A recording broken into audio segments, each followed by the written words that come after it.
वहां पर भक्ति ज्ञान वैराग्य को लेकर के क्रीड़ा करना आरंभ कर देती है।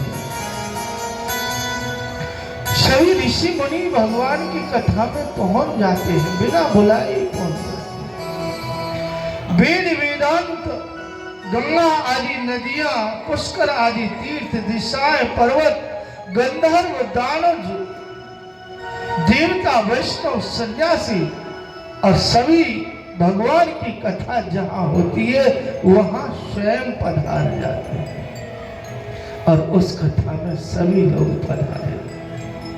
कथा जहां होती है वहां पधारते हैं, परंतु अदृश्य रूप से पधारते हैं या अन्य देह को धारण करके पधारते हैं। इसीलिए शुद्ध जी कहते हैं कि शौनकादिक ऋषियों, उस समय नारद जी ने शौनकादिक ऋषियों की बात मान करके और श्रीमद् भागवत का आयोजन किया, क्योंकि सर्वोपरि श्री भागवत परम धर्म स्वच्छंद, जाके हिये आवे नहीं सोई मति मंद। ये स्वच्छंद धर्म है, पर जिसके हृदय में ये भागवत धर्म प्रकट नहीं होता है वही मति मंद होता है। कवच श्रुति और स्मृति आदि शोध शोध देखे, सो तो सब में सकामता स्वभाव सरसावनो है।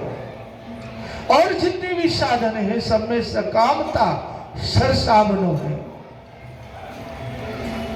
मार्ग प्रवृत्तता में ताप निमित्त होते, याति इन माही मन वृथाई भ्रमामनो है। अन्य साधनों में मन को लगाना तो अपने समय को और जीवन को नष्ट करना है। चरण दास मदरा सुमदरा ही धोए कहा, कर्म किए काल में प्रवेश ही करावनो है। मदरा के धोने से मदरा नहीं छूटती है दाग, कीच के भोगने से कीच का दाग नहीं छूटता है। इसी तरह से ताते सुखरूप भागवत ही सुनावा में, बिन भागवत भक्ति रूप न पावन हो। बिना भागवत के भक्ति प्राप्त हो ही नहीं सकती है, भागवत से ही भक्ति प्राप्त होती है। ये भागवत की कथा साक्षात भक्ति ही है।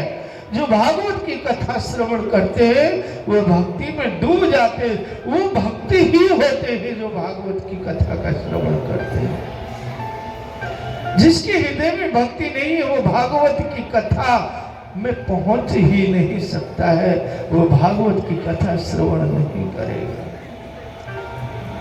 जा दिल ते मन श्री कृष्ण द्रगन से दूर भये, पर सिरसो अधियार सकल संसार महासुधीर।